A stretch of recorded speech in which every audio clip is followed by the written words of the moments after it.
मैंने आरएस 2013 की परीक्षा दी। उसमें मेरी 77वीं रैंक से चयन हुआ, लेकिन चूंकि आरएस के पद कम थे इसलिए मुझे राजस्थान लेखा सेवा अलॉट हुई।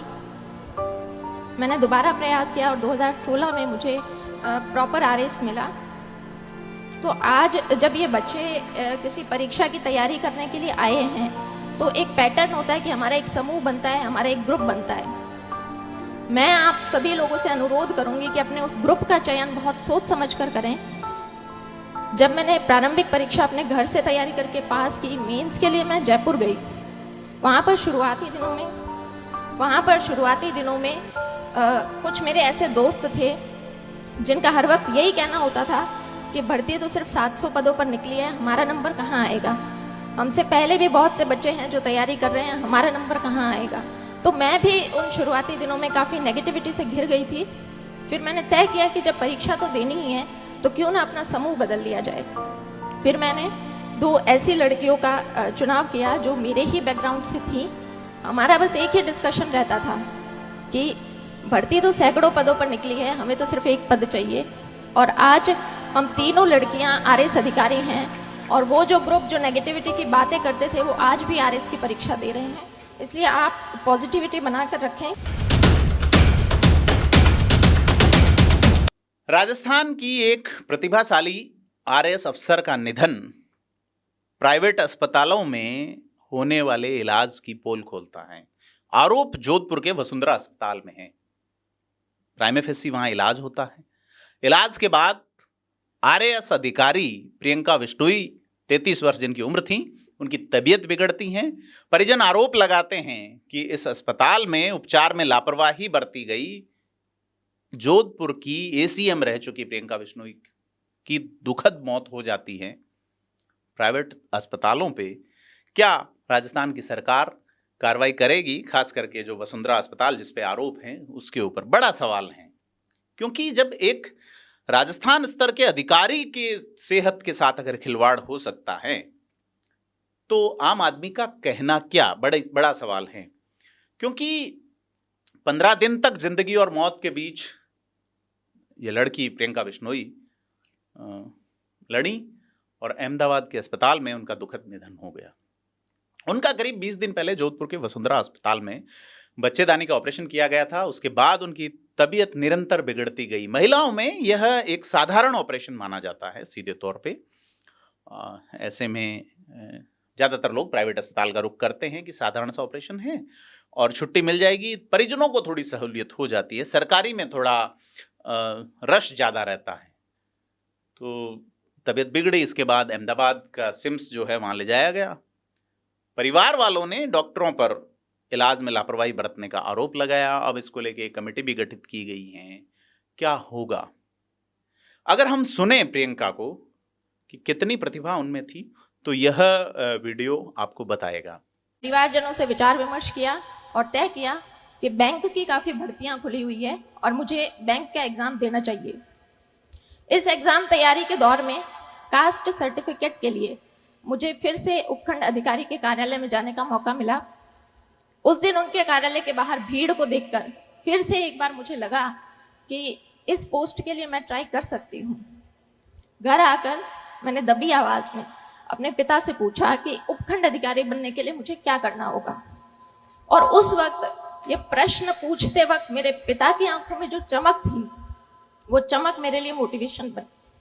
बाद में पता चला कि मेरे पिताजी ने भी अपनी युवावस्था में इन परीक्षाओं की तैयारी की थी, लेकिन वो सफल नहीं हो पाए। तो मैंने तय कर लिया कि मुझे इस परीक्षा को देना है और इसमें सफल भी होना है। तो इसी तरह से आप भी अपना सेल्फ मोटिवेशन देखें, कौन सी ऐसी चीज है जो आपको अपनी जर्नी के दौरान मोटिवेटेड रख सकती है। मैंने आरएस 2013 की परीक्षा दी। उसमें मेरी 77वीं रैंक से चयन हुआ, लेकिन चूंकि आरएस के पद कम थे इसलिए मुझे राजस्थान लेखा सेवा अलॉट हुई। मैंने दोबारा प्रयास किया और 2016 में मुझे प्रॉपर आरएस मिला। तो आज जब ये बच्चे किसी परीक्षा की तैयारी करने के लिए आए हैं तो एक पैटर्न होता है कि हमारा एक समूह बनता है, हमारा एक ग्रुप बनता है। मैं आप सभी लोगों से अनुरोध करूंगी कि अपने उस ग्रुप का चयन बहुत सोच समझ कर करें। जब मैंने प्रारंभिक परीक्षा अपने घर से तैयारी करके पास की, मेंस के लिए मैं जयपुर गई। वहाँ पर शुरुआती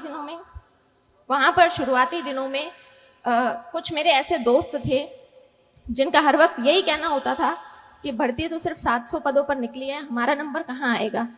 हमसे पहले भी बहुत से बच्चे हैं जो तैयारी कर रहे हैं, हमारा नंबर कहाँ आएगा।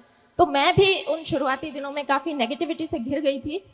फिर मैंने तय किया कि जब परीक्षा तो देनी ही है तो क्यों ना अपना समूह बदल लिया जाए। फिर मैंने 2 ऐसी लड़कियों का चुनाव किया जो मेरे ही बैकग्राउंड से थी। हमारा बस एक ही डिस्कशन रहता था कि भर्ती तो सैकड़ों पदों पर निकली है, हमें तो सिर्फ एक पद चाहिए। और आज हम तीनों लड़कियां आरएस अधिकारी हैं, और वो जो ग्रुप जो नेगेटिविटी की बातें करते थे वो आज भी आरएस की परीक्षा दे रहे हैं। इसलिए आप पॉजिटिविटी बनाकर रखें।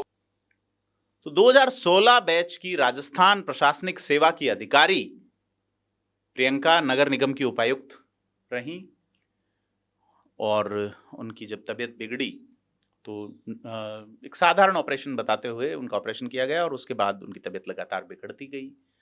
अब पेट में दर्द की शिकायत आई थी प्राइमा फेसी, फिर डॉक्टरों ने कहा बच्चेदानी में गांठ है, और ऑपरेशन की सलाह दी गई। और यह जो वसुंधरा हॉस्पिटल में जो उनका ऑपरेशन करवाया गया, और परिजनों ने वसुंधरा अस्पताल के डॉक्टरों पर लापरवाही का आरोप लगाया था। यहाँ तक कि जो प्रियंका बिश्नोई के ससुर हैं, उन्होंने सईराम बिश्नोई जिनका नाम है, जोधपुर के जिला कलेक्टर को पत्र लिखकर जांच की मांग की थी। आरोप है कि उन्हें एनेस्थीसिया यानी कि बेहोशी की दवा ज़्यादा दे दी गई, या उनका ब्लड ज़्यादा बह गया, इसलिए हालत बिगड़ी। 7 सितंबर को प्रियंका को अहमदाबाद ले जाया गया था, और जोधपुर जिला कलेक्टर गौरव अग्रवाल ने मेडिकल कॉलेज के प्रिंसिपल को एक कमेटी बना के इस संबंध में जांच करने और 3 दिन में रिपोर्ट देने के आदेश दिए थे।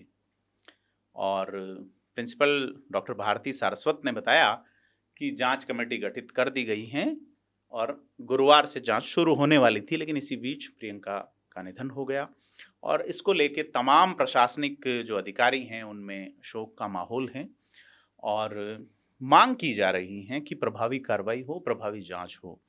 क्योंकि जो 5 डॉक्टरों की कमेटी गठित की गई है, उसमें डॉक्टर अंजना देसाई जो गायनिक विभाग के डॉक्टर हैं, डॉक्टर इंदु थावानी जो मेडिसिन की हैं, डॉक्टर विजय शर्मा जो कि सर्जरी के डॉक्टर हैं, डॉक्टर शुभकरण खींचड़ जो कि न्यूरोलॉजी के हैं, और डॉक्टर नवीन पालीवाल जो कि एनेस्थेटिक स्पेशलिस्ट हैं, उनको शामिल किया गया था। अब गौरव अग्रवाल जो कि जोधपुर के जिला कलेक्टर हैं, उनका कहना है कि कार्रवाई की जाएगी, कमेटी की जैसे रिपोर्ट आएगी वैसे, और वसुंधरा अस्पताल के खिलाफ शिकायत है, और 3 दिन में कमेटी अपनी रिपोर्ट देगी। इस रिपोर्ट के बाद ही स्थिति साफ होगी। अगर जांच में उनके उपचार में लापरवाही सामने आती है तो तुरंत और कड़ी कार्रवाई की जाएगी। प्रियंका के बारे में बता चुका कि वो चूरू एसडीएम रही, डूंगरपुर में रही, विजयनगर में रही, और उन्होंने अगस्त में ही जोधपुर में एसडीएम का पद ज्वाइन किया था। उनका पीहर बीकानेर के नोखा में है। उनके पिता ऋषपाल बिश्नोई एडवोकेट हैं, और फलोदी के पास उनका ससुराल है, और उनके ससुर जिन्होंने रिपोर्ट दी है वो राजस्थान पुलिस से रिटायर्ड हैं, और प्रियंका के पति विक्रम सिंह भी फलोदी में आबकारी इंस्पेक्टर हैं। उनकी शादी 2017 में हुई थी। अस्पताल का ये कहना है, जो मीडिया को जिस तरह का बयान वसुंधरा हॉस्पिटल के डॉक्टर संजय मकवाना ने कहा है कि सर्जिकल कोई कॉम्प्लिकेशंस नहीं था। तो उनका यानी कि प्रियंका बिश्नोई के ब्रेन में जन्म से ही एक प्रॉब्लम थी, और यह यंग एज में भी कभी लीक कर सकता है। उन्होंने कहा एवी माल फॉर्मेशन के ब्रेन की एक पतली दीवार। तो यह ऑपरेशन की 24 घंटे की रिकवरी के बाद ये कॉम्प्लिकेशंस हो गए, जिसे लीक हो गया, जिस एवी माल फॉर्मेशन जिसे कहा गया हुआ है, और स्ट्रेस के कारण उनमें लक्षण आने शुरू हो गए। सीटी स्कैन में भी ये बात पता चली। तो मकवाना का ये जो बयान है उसको लेके भी देखी जा रही है चीज़ें, अब क्या जांच आएगी, क्योंकि एक प्रतिभाशाली अधिकारी का इस तरह से चला जाना और एक अस्पताल में आरोप होना, दोनों चीज़ें जांच का विषय हैं। और 15 अगस्त को उन्होंने प्रशंसनीय कार्य के लिए सम्मान भी पाया था। तो अब चूँकि बिश्नोई समाज और तमाम जो लोग हैं, या खास करके प्रशासनिक जो अमले के लोग हैं, उन्होंने प्रियंका बिश्नोई को श्रद्धांजलि दी है, और बचपन से ही खासा प्रतिभाशाली रहीं। जैसा एक वीडियो में आपने देखा कि 8वीं क्लास में ही उन्होंने तय किया था कि 8वीं कक्षा में उन्होंने एक आरएस अधिकारी को बतौर अतिथि देखा, और फिर आरएस बनने की ठानी, और 13 में पहला अटेम्प्ट रहा और 19वीं रैंक रही। उसके बाद दोबारा तैयारी करके मेन आरएस में उनका सिलेक्शन हुआ। तो हम भी प्रियंका बिश्नोई को श्रद्धांजलि अर्पित करते हैं और इस मामले में जांच होनी चाहिए, निश्चित तौर पे होनी चाहिए। आपको क्या लगता है कमेंट करके बताएं, वीडियो को लाइक शेयर करें। धन्यवाद।